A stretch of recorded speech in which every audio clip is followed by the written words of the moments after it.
Hoje nessa mensagem, ao qual nós vamos meditar acerca do que é o poder de Cristo em nós. E eu acho importante até depois você na sua casa, você buscar ler o capítulo 10 de 2 Coríntios, capítulo 11 de 2 Coríntios, o 12, que a gente vai ler um pedaço, e o 13. Eu acho muito bonita a carta de 2 Coríntios, por quê? Porque algumas pessoas fazem um alinhamento com os apóstolos, como que se os apóstolos fossem sobre-humanos, como que se os apóstolos fossem pessoas acima dos demais. Muitas pessoas fazem dos apóstolos como se eles fossem uma outra divindade, e onde na verdade os apóstolos foram humanos como eu e você. E esse trecho é um trecho muito importante porque Paulo fala sobre isso. Paulo ele vem e nesse momento, você vai ver no capítulo 10, no capítulo 11, no capítulo 12, Paulo ele faz até um certo desabafo. Você vê que no capítulo 10, no capítulo 11, no capítulo 12, você vai ver que Paulo meio que vira e fala assim: pronto, falei. Estou até parecendo um insensato falando o que eu estou falando. Estou parecendo até um tolo o que eu estou falando. Mas não que eu me sinta assim. Mas se eu quisesse, eu poderia me falar assim de mim mesmo. Porque Paulo chega num momento que ele fala: puxa, eu estou tão esgotado, às vezes das posturas de algumas pessoas, às vezes das posturas de vocês, coríntios, da igreja em Coríntios. Vocês ficam aí, seguidores de homens, enquanto nós somos seguidores de Cristo. Isso me cansa, tem hora. Você vai ver que Paulo fala no capítulo 10, no capítulo 11, capítulo 12, ele vai narrando tudo que ele passa por amor do evangelho. Porque na igreja de Coríntios tinha gente que chegava e falava assim: Paulo, que mané Paulo, eu sou lá de Pedro. Isso em 1 Coríntios ele já tinha falado: olha, não importa se é Pedro, não importa se sou eu, não importa se é Apolo, não sei quem é, mas o que importa é que a palavra de Deus está sendo pregada. Então o que importa é Cristo, não eu, não é o meu nome. E aí você vai ver, inclusive no capítulo 11, se eu não me engano, você vai ver que ele fala: olha, essas coisas que eu estou falando de mim, vocês é que deveriam falar, nem eu. Vocês é que deveriam contar de mim para as outras pessoas, falar: puxa, Paulo é tão bacana. Estou até parecendo insensato aqui escrevendo isso para vocês. Estou parecendo um idiota falando isso. Só que a palavra de Deus hoje nos traz para refletir sobre os nossos erros, nossas falhas. Tem hora que a gente desabafa, tem hora que a gente é mais humano, tem hora que a nossa humanidade grita, tem hora que o nosso cansaço grita, e isso é momento, acontece. Eu vi hoje uma das frases que eu vi na internet foi: a vida é feita de momentos bons e momentos ruins. Se você não souber lidar com os momentos ruins, certamente os momentos bons não terão sabor. Como assim, Daniel? Se eu não lidar com os momentos ruins, os momentos bons não terão sabor? Porque nosso Deus é um Deus bom, um Deus que cuida de nós, tanto no dia bom, quando parece que é mais latente, parece que Deus se aparenta mais, quanto no dia em que parecemos estar desabrigados, soltos, estarmos, parece que perdidos até mesmo. Deus é ali também. Eu costumo dizer que se não fossem os dias ruins, olharmos para os dias ruins, vermos os dias ruins, vivermos esses momentos. Se não houvesse a noite, como haveria o dia? Se não houvesse esses momentos de tribulação, como é que você falaria assim: puxa, hoje estou bem, hoje eu venci? Alguém só pode dizer que venceu se passou pela dificuldade. Alguém só pode dizer que alcançou a vitória se realmente teve pelo que lutar.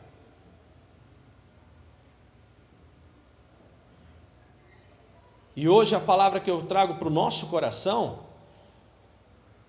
Reflete até um pouco daquilo que Paulo fala em uma determinada carta, uma leve momentânea, nossa leve momentânea tribulação perto daquilo que será eterno, né, que será glorioso. A nossa luta contra o nosso próprio pecado, a nossa luta contra a nossa própria carnalidade, ao qual somos assistidos, ajudados, socorridos a todo instante pela graça de Deus. E devemos fazer uso desse poder, devemos fazer uso dessa graça, devemos fazer uso desse Espírito Santo de Deus que está derramado sobre nós, aleluia. Então hoje, você que abriu aí, 2 Coríntios 12, versículo 6, vamos conhecer um pouco mais de Paulo. Porque parte da vitória, parte do sucesso na vida como cristão, parte de uma pessoa melhor que você se torna, um dia você já foi um fracasso, um dia você já fracassou, um dia você errou, e talvez esse dia tenha sido literalmente, não figuradamente, mas literalmente hoje, ou ontem. Mas isso não faz de você um destruído, um derrotado, porque maior é a graça de Deus em nós. Antes de lermos, só curve sua cabeça e vamos orar pela palavra. Pai, muito obrigado. Obrigado pela tua palavra, o teu amor. E Deus, hoje em nome de Jesus, nos arrependemos de todo pecar. Nos arrependemos de todo mal, de tudo aquilo que não provém de ti. Nos arrependemos do nosso pecado, do nosso desleixo, muitas vezes com as tuas coisas. Nos arrependemos, Senhor, de tudo aquilo que não provém do Senhor. E Pai, então, em nome de Jesus, eu peço agora, manifesta sobre nós a tua graça, o teu Santo Espírito, a tua misericórdia, o teu carinho, a tua presença. Limpa-nos, Pai, purifica-nos, transborda-nos agora e quebra todo impedimento, Senhor, que queira vir sobre as nossas vidas. Quebra agora, Pai, em nome de Jesus, e que nós sejamos agora ministrados pela tua palavra, pelo teu Santo Espírito e pela tua misericórdia. Deus, é em nome de Jesus que nós oramos, nós te bendizemos, nós te glorificamos, no nome santo de Jesus. Amém e amém. 2 Coríntios 12, versículo 6, Paulo fala assim: eu tenho muito do que me gloriar, e não seria até imprudente fazê-lo, porém, não quero que ninguém forme de mim, ou tenha de mim uma ideia mais elevada do que deve, por aquilo que, na realidade, pode ver em minha vida e minha mensagem. Versículo 7, outra coisa eu digo, por serem tão extraordinárias essas experiências que eu vivi, Deus impediu que eu me exaltasse. Por isso, foi-me dado um espinho na carne, na verdade um mensageiro de Satanás, para me ferir, me atormentar. Em 3 ocasiões diferentes eu implorei ao Senhor que o tirasse de mim. Versículo 9, e cada vez que eu pedi, ele disse: Paulo, a minha graça é tudo de que você precisa. Pois o meu poder, Paulo, isso Deus falando a Paulo, irmão, pois o meu poder se revela melhor naquelas pessoas fracas. Agora sinto-me feliz, Paulo diz, em me gloriar nas minhas fraquezas. Estou feliz em ser uma demonstração viva do poder de Cristo. Versículo 10, já que eu sei que tudo é para o bem de Cristo, alegro-me nas fraquezas, nos insultos, nas durezas, nas perseguições e nas dificuldades, porque quando estou fraco, então eu sou forte. Você pode dizer glória a Deus por isso? Quando eu estou fraco, então eu sou forte. O que Paulo fala aqui? Só que para que você tenha um entendimento, uma clareza. Dani, que espinho é esse na carne? É um machucado? É realmente, literalmente um espinho? Não, não é. Esse espinho na carne significa algo que afligia a vida carnal de Paulo. Algo que o afetava na sua vida carnal. E a gente vê pela leitura que o antídoto, a solução para esse espinho na carne, que Paulo fala que esse espinho na carne na verdade é um mensageiro de Satanás. Mensageiro é um anjo. Anjo é um espírito maligno, no caso de Satanás.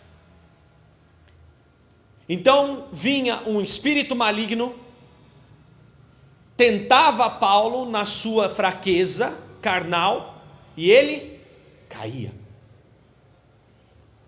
Como isso? É simples. Porque Paulo apresenta como antídoto para esse problema a graça de Deus.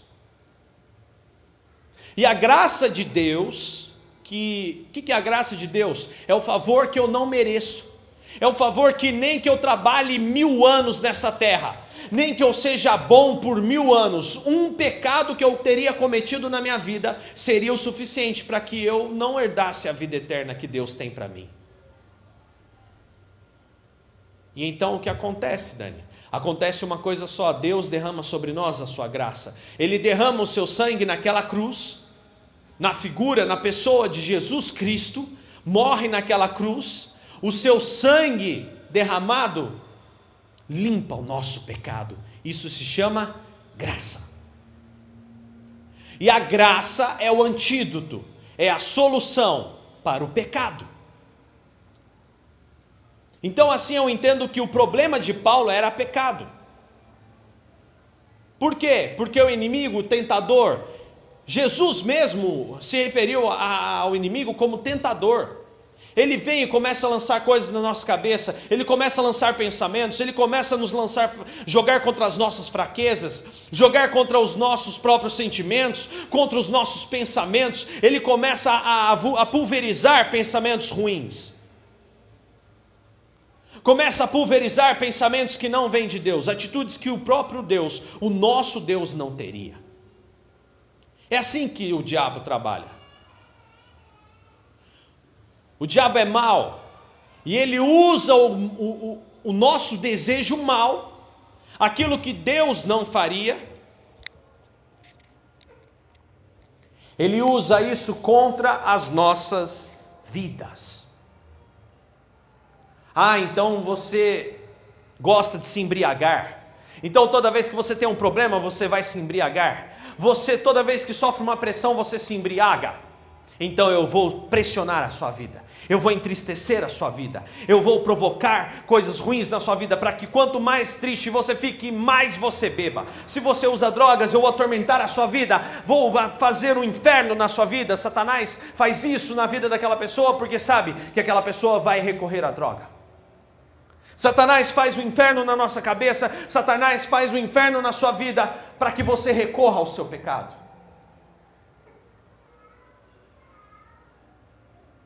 E ele usa a razão contra você.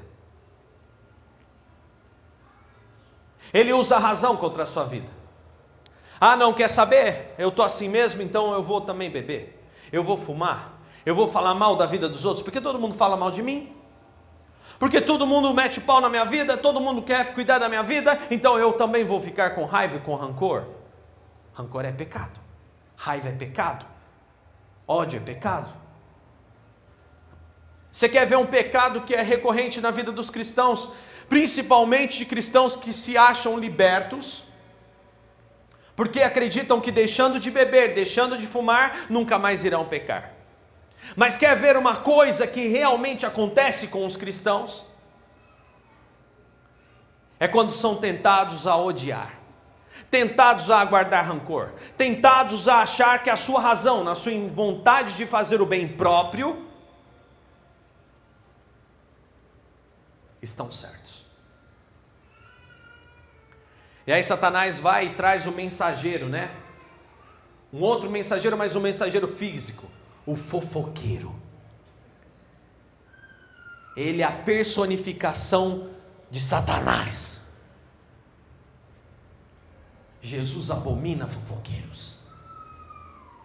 Olha, sabe, eu vou falar para você, olha, eu não ia falar não, sabe? Começa com esse papo, irmão. Eu não ia falar não, mas eu vou falar sim, porque, olha, eu sou seu amigo. Mas sabe fulano? Irmão, o discurso do diabo é o mesmo. Sabe fulano? Fulano falou isso de você. Você acredita? Vai-te, Satanás, em nome de Jesus. Temos que repreender esses demônios, irmãos. Temos que expulsar em nome de Jesus. O mensageiro de Satanás, aquela pessoa que está fazendo as coisas erradas e ainda quer louvar como se fosse certo, irmão. E você tem que literalmente blindar o teu coração, porque a vontade de pegar um fulano desse e separar a cabeça dele do restante do corpo é grande. É uma grande realidade. O pecado vem para dentro do seu coração na hora e você fica irado. E eu conheço muitos crentes, muitos cristãos que estão nas igrejas lotados de pecado e carregados dos seus corações iníquos. E eles acham que estão certos. As pessoas acham que estão certas de odiar, não, porque Deus tem que sentar o dedo mesmo. Meu Deus é o Deus de vingança, o Deus de Israel. Não, meu Deus é o Deus de bondade. Meu Deus é o Deus de amor. O meu Deus é o Deus de misericórdia. O meu Deus é o Deus que na minha vida traz paz. E não importam as mensagens, não importam as notícias, eu confiarei no meu Senhor e eu descansarei nele, porque Ele cuida de mim. Aleluia!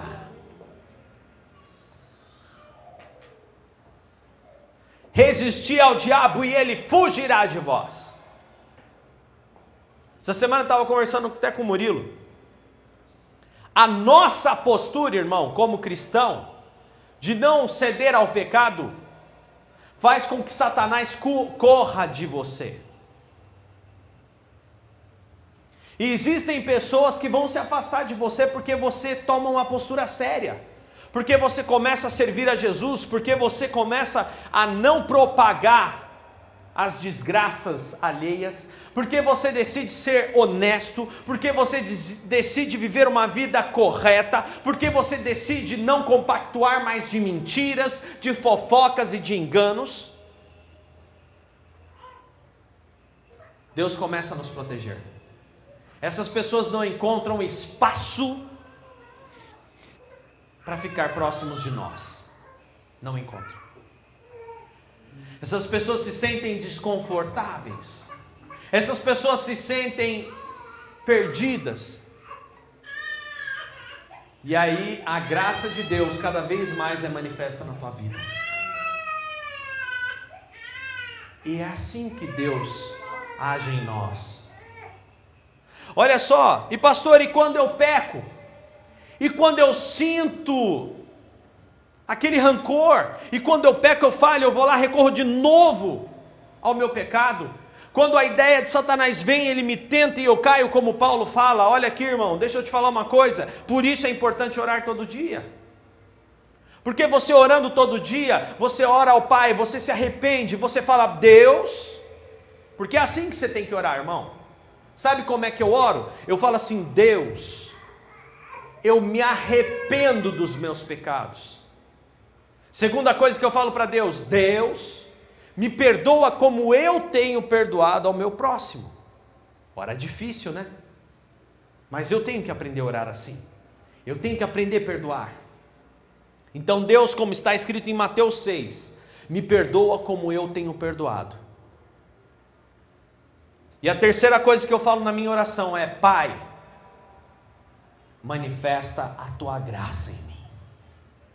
Então Deus, eu me arrependo, Deus me perdoe em nome de Jesus, assim como eu tenho perdoado, e Pai, em nome de Jesus, derrama a sua graça, essa graça que o Senhor fala para Paulo, que é o seu poder se revelando em mim, que sou fraco.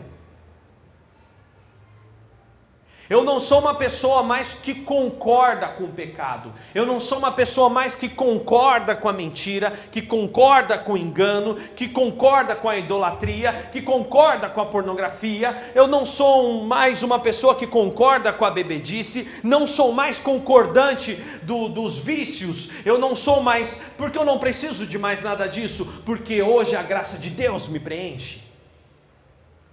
Eu não preciso de todos esses lixos humanos para a minha vida. Mas Daniel, por que nós ainda erramos? Porque somos falhos. E para que todo dia nós possamos olhar e falar: Deus, o seu poder ainda é manifesto na vida daqueles que em ti confiam, aleluia. Irmão, se Deus, fosse esperar eu e você ser perfeito para que Ele fizesse algo em nós, na nossa família, era melhor que Ele acabasse com a terra em fogo agora, porque nunca alcançaríamos. Então Deus não está esperando que você seja perfeito, mas Deus está esperando que você seja uma pessoa arrependida. Deus não está esperando que você seja uma pessoa, aquela pessoa santarrona, aquela pessoa que fica olhando para todo mundo, tem pecado, não sei o quê. Não é isso que Deus quer de você. Deus quer de você arrependimento, Deus quer de você humildade, e ainda que você veja a prosperidade do ímpio, ainda que venha o mensageiro fofoqueiro de Satanás, o poder de Deus ainda é maior em você, e você olha para aquela situação e fala: Deus, tenha misericórdia da vida desse incrédulo. E não nos deixamos impactar pela aparente prosperidade do ímpio, não nos deixamos impactar pela aparente mensagem de traição, não nos deixamos, porque nós confiamos acima de tudo em Deus, aleluia. Porque é Deus todo dia que nos derrama essa graça maravilhosa, porque é o Pai todo dia que derrama sobre nós o seu amor poderoso, porque é Ele quem lava-nos dos nossos pecados. Você tem se arrependido diariamente dos seus pecados? Será que você tem se arrependido diariamente dos seus pecados? Será que eu tenho orado as 3 chaves da oração de arrependimento? Pai, eu me arrependo. Você precisa dizer que se arrepende. Segunda coisa, eu digo: Pai, por favor, me perdoe assim como eu tenho perdoado. E a terceira coisa é: Pai, derrama sobre mim essa graça que o Senhor fala na sua palavra. A graça é o sangue de Cristo. Você tem que orar assim todo dia, irmão. Se você não orar assim todo dia, sabe o que acontece? É como se você entrasse para dentro de casa e largasse o portão aberto num bairro cheio de bandido. O ladrão vai entrar e vai roubar. O diabo vai tirar a tua paz. E quando eu falo roubar, não estou falando aquele sentido de roubar, matar e destruir, não. Porque aquilo ali é coisa dos pastores. É pastor que veio para roubar, matar e destruir, viu, irmão? Não é o diabo. Foram os pastores de Israel. Jesus falou isso. Mas Satanás vem para roubar a paz. Porque quando você peca, quando você dá vazão ao inimigo, quando você dá vazão a esse sentimento, sabe o que acontece? Você se entristece, você se deprime, você fica para baixo. A alegria do Senhor deixa de ser a sua força, então você fica fraco, desanimado, cabisbaixo, até mesmo um pouco jururu. E você se entrega os pontos. Por isso orar não é uma questão de opção. Orar é uma questão de obrigação para com Deus e com as nossas vidas espirituais. Isso não é uma questão de opção. Você deve orar todos os dias. Some days, todos os dias, você deve orar. Dias e dias, eternamente, você deve orar. E antes que você se esqueça, ore primeiro se arrependendo dos seus pecados. O salmista Davi fala assim numa intimidade com Deus, nessa parte de pecado, ele fala assim: Pai, esquadrinha o íntimo da minha alma. A divisão de juntas, medulas, alma, todo esse complexo. Pai, até o pecado que eu não estou vendo que eu estou pecando. Pai, perdoa, o Senhor viu. Me perdoa. Não devemos buscar ser cristãos santarrãos. Devemos ser sim santo, reflexo do nosso Deus que é santo. O santarrão é aquele que gosta de ficar, bicho chato, que manda todo mundo para o inferno, só ele que não vai, Incrível. Não é santarrice não, irmão. Porque todo santo que eu conheço, e que eu já vi na história, né, são santos porque Cristo foi santo, porque a sua referência foi Cristo. E todo aquele que é santificado por Cristo é humilde. Então o santarrão soberbo não tem Cristo. Se ele tivesse Cristo, ele seria mais humilde. Clame a graça de Cristo. Efésios 2:4 diz assim: Deus, porém, é tão rico em misericórdia, Ele nos amou tanto. Olha essa meditação que maravilhosa, Efésios 2:4 até o 10. Que embora nós estivéssemos espiritualmente mortos e condenados pelos nossos pecados, Ele nos deu vida. Ele nos deu vida juntamente com Cristo. Cristo ressuscitou. Somente pela sua graça imerecida é que nós somos salvos. Deus nos ressuscitou com Cristo e nos assentou com Ele nas regiões celestiais. E agora Deus pode nos mostrar nas eras vindouras a incomparável riqueza da sua graça, que é revelada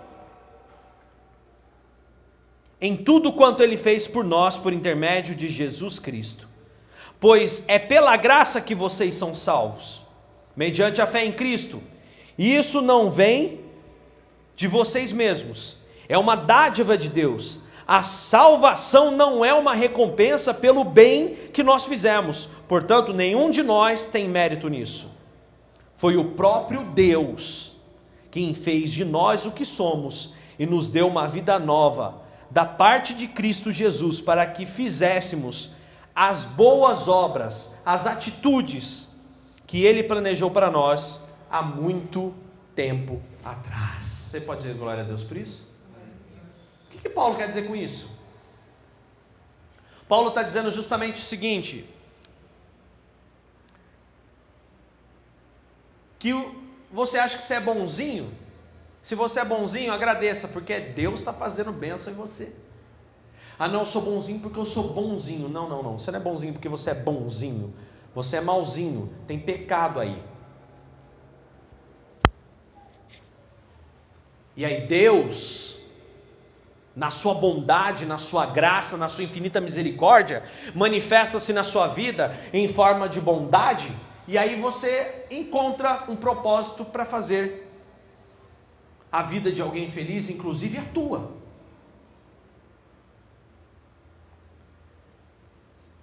É porque a graça de Deus está em nós, é que somos felizes. É porque a graça de Deus está em nós, é que seremos salvos na eternidade. É pela graça de Deus que está em nós, é que não seremos destruídos no dia da nossa morte e que nós viveremos eternamente. É pela graça de Deus. Como eu faço para alcançar a graça? Nada. Como nada?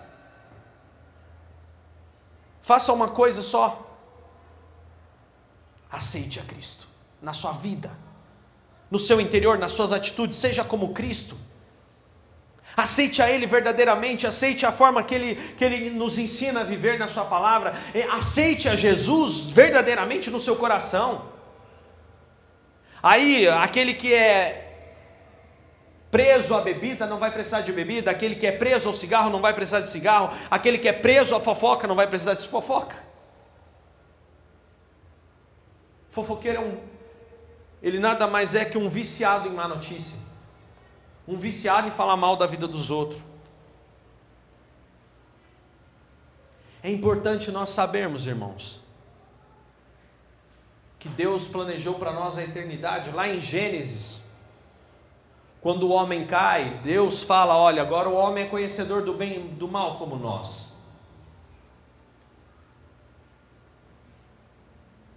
Então o homem não mais poderá comer da árvore da vida, porque a árvore da vida era uma árvore que continha um fruto em que dava vida eterna. Ele não pode ser mais eterno, perdeu esse direito. Então Deus planejou o homem para ser eterno, sim. Sim. Dentro dessa eternidade, aqui em Eclesiastes 2:11, Deus fala assim: todas as coisas têm seu valor quando são feitas na hora certa. Deus colocou o desejo pela eternidade no coração do homem, mas assim mesmo ele não consegue entender completamente os planos e as obras de Deus. Às vezes a gente sente um vazio nas coisas do mundo. A pessoa que, quando eu falo disso, o pecado ele promove um vazio. A pessoa que fica fofocando, mentindo, enganando, falando um monte de besteira, essa pessoa é vazia. A pessoa que gosta de falar mal dos outros, essa pessoa é vazia. A pessoa que vive essa vida, toda espécie de pecado, vivemos um vazio. Se não temos Jesus para sentirmos, para que Ele manifeste essa graça, ao qual eu estou pregando aqui para você hoje, e para que nós sejamos preenchidos por esse amor. Um cristão, ele não se apega, ele não é obstinado. Eu ainda falei essa semana para alguns amigos, eu falei, sabe qual a diferença de um cristão? O cristão, ele não é obstinado. Ele não fica com obstinação, vontade de alcançar coisas materiais, porque ele sabe que tudo o que existe, tudo o que ele vive, tudo o que acontece, é como nós lemos em Efésios, é porque é tudo para a glória de Deus. Inclusive as dificuldades. Então, quando uma pessoa aceita Cristo, quando uma pessoa entende o plano maravilhoso de Deus sobre si, quando uma pessoa entende perfeitamente o que é Deus em si, essa pessoa não precisa mais de um carro, essa pessoa não precisa mais de uma casa, essa pessoa não precisa de nada para preenchê-lo. Ele precisa para morar, porque ele precisa de um teto, precisa se deslocar, ele precisa viver, ele precisa de uma roupa no corpo para não andar nu. Mas ele não precisa disso para preencher o seu coração. Ele não precisa, ele pode até ele pode ir a um restaurante caro, ele pode ter coisas materiais, ele pode. Mas ele não é obstinado a isso, não. Ele sabe que o que está fora, aquilo que está como a roupa, como a casa, como o carro, isso não preenche o que está dentro do seu coração. Assim como notícias, assim como falar mal de alguém, uma pessoa que fica falando, dando notícias, mas transmitindo, levando e trazendo mentiras e enganos, que é o mensageiro de Satanás, essa pessoa é vazia. Essa pessoa é completamente vazia. Ore por ela.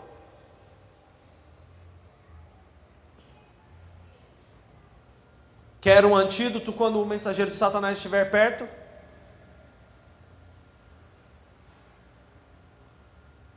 Ore. Se ele está na sala, eu vou ali rapidinho no banheiro. A palavra de Deus fala assim: entra no teu quarto em secreto. Pode entrar no seu quarto se a pessoa estiver na sala. Dobra o seu joelho e fala: Pai, em nome de Jesus, tira todo o demônio da vida dessa pessoa se ela for ficar aqui. Tira todo o mal dessa pessoa. Essa pessoa fique só sem assunto aqui. Se ela for para ficar quieta sem assunto, mas o importante é não falar da vida de ninguém. Em nome de Jesus. E não deixe que eu peque com aquela vontade de separar a cabeça do corpo dessa pessoa. Manifesta a tua graça, Senhor. Temos que aprender a lidar com o nosso fracasso, temos que aprender a lidar com o nosso pecado, temos que saber que ele é real, e temos que saber que o antídoto para o nosso pecado, assim como Paulo que pecava, que não era um ser sobrenatural, assim como Pedro também não eram humanos. Pedro teve vontade de matar o soldado do templo que veio prender Jesus. Pedro pega a espada do próprio soldado e arranca a orelha dele. Jesus, Pedro, não sabe que se você... Ele vai lá, cola a orelha do soldado e fala: Pedro, você não sabe que se você pegar na espada pela espada você será morto? Não, Pedro, não faça isso. Não cai nessa besteira.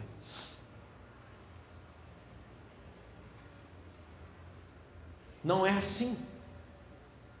Então eram homens com a vontade carnal como eu e você, vontade de pegar a pessoa, de brigar, vontade de guardar rancor, vontade de xingar, mas eu quero dizer uma coisa para você: o que esses homens tinham em comum era que eles confiavam plenamente na graça de Deus, eles acreditavam plenamente que o nome de Jesus era real, verdadeiro, eficaz, que o nome de Jesus tinha tanto poder, poder para curar, poder para limpar, poder para purificar, principalmente as suas vidas interiores, porque Jesus é interno, Jesus ele não é só externo, Jesus é principalmente dentro dos nossos corações.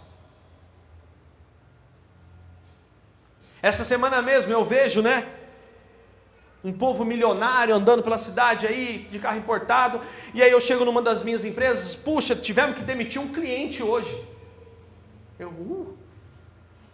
Mas não sabia quem era o cliente, depois fiquei triste por saber que era um cristão, que está ganhando dinheiro, e não paga as contas em dia. Isso é triste. Aí você fala assim, mas será que não... Não, você vê que não explica. Devemos pagar as nossas contas, irmãos.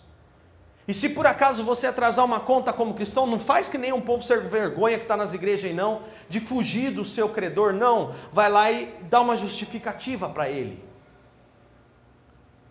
Olha, eu estou passando aperto, posso pagar de outra forma? E até que eu pague, eu não vou gastar.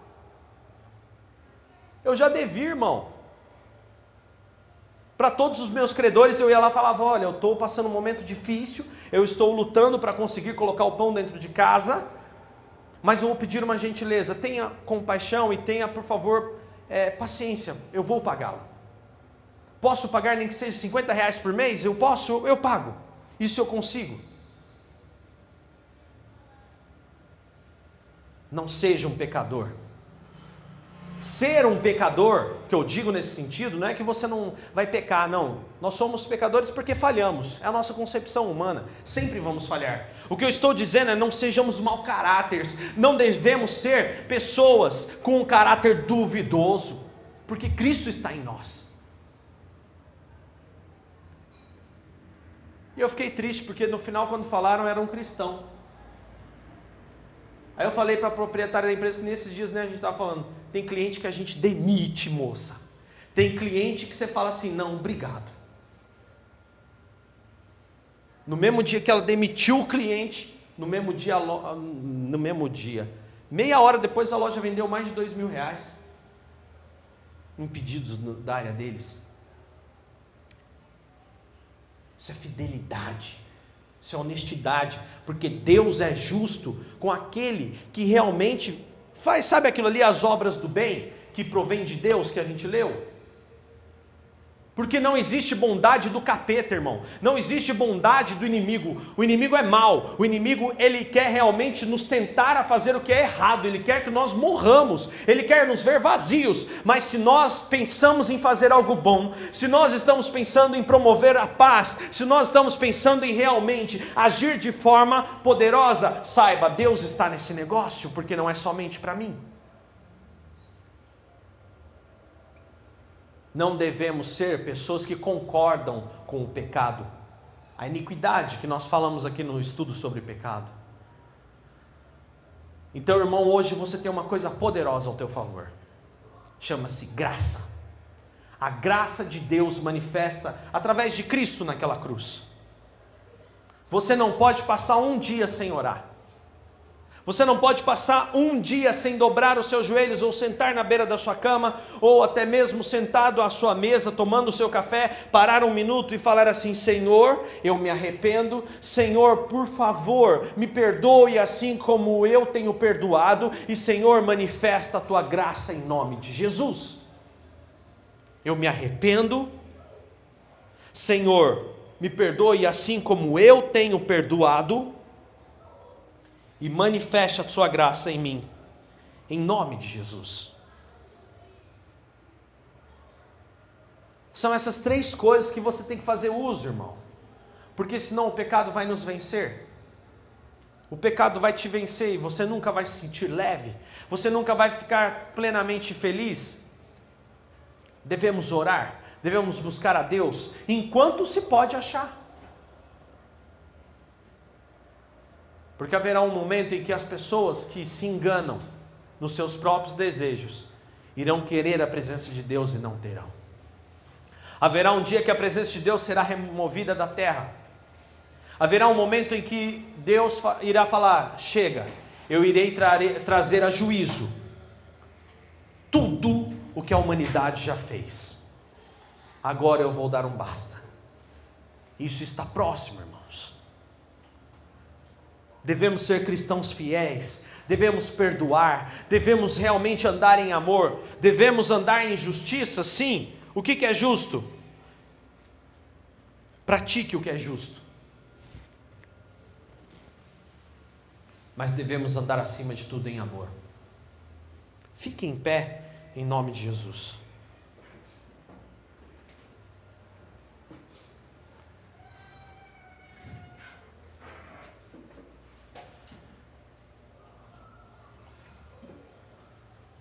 Aleluia.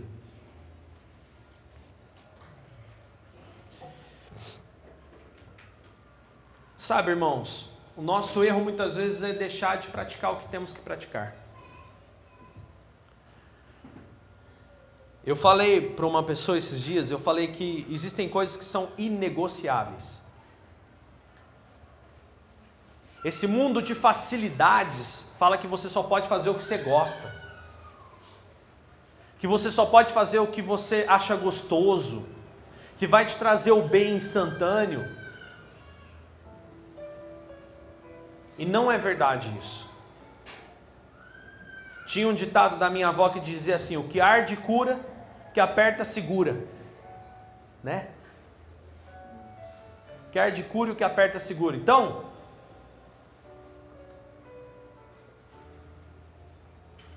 oração não é uma questão de você querer ter gosto ou não.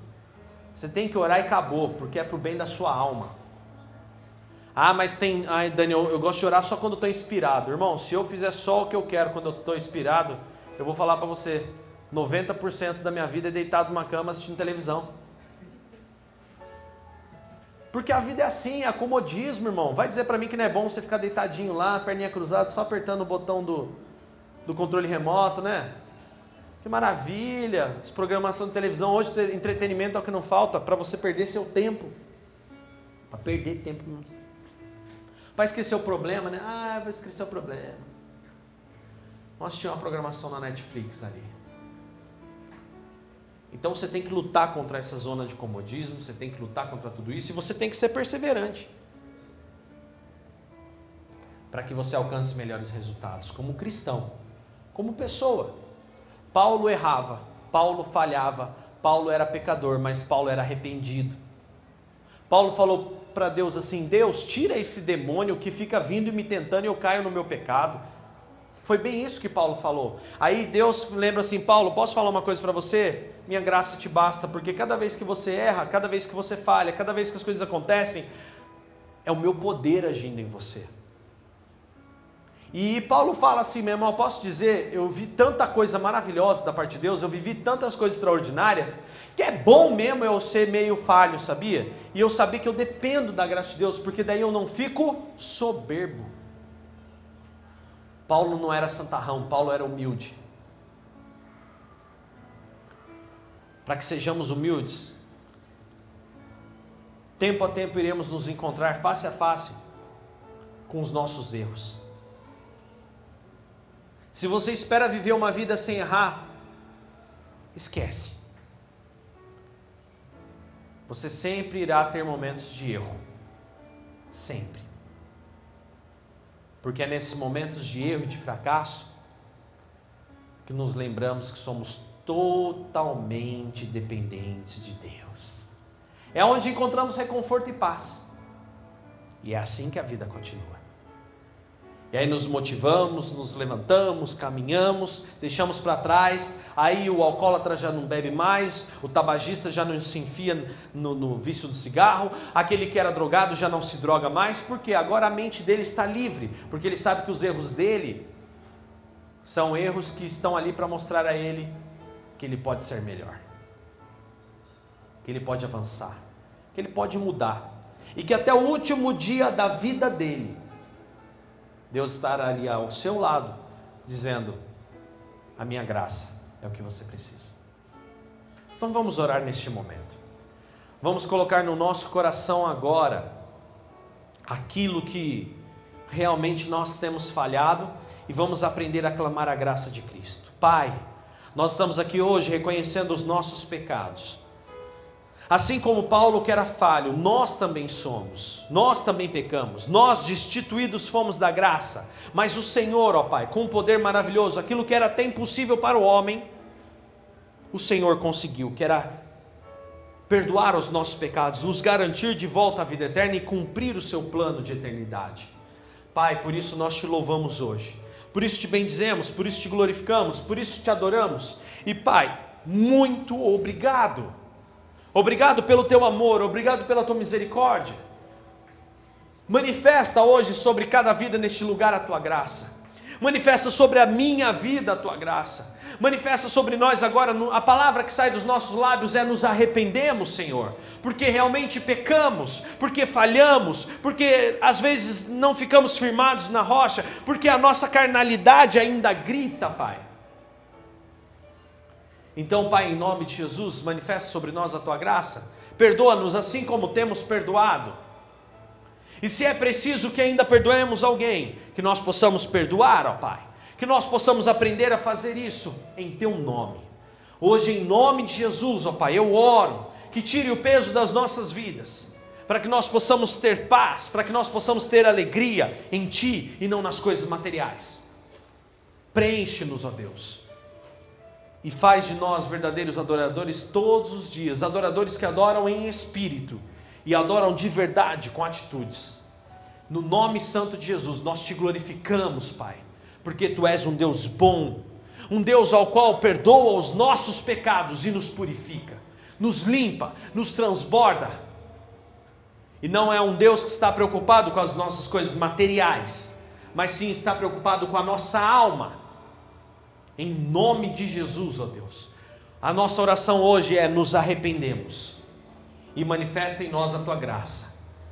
Reconstrói o nosso ser, reconstrói o nosso coração e a nossa vida, no nome santo de Jesus, aquele que vive e reina para todo sempre. Amém e amém, em nome de Jesus. Você crê nisso? Diga assim: eu creio, em nome de Jesus. Você pode aplaudir ao Senhor? Glória a Deus.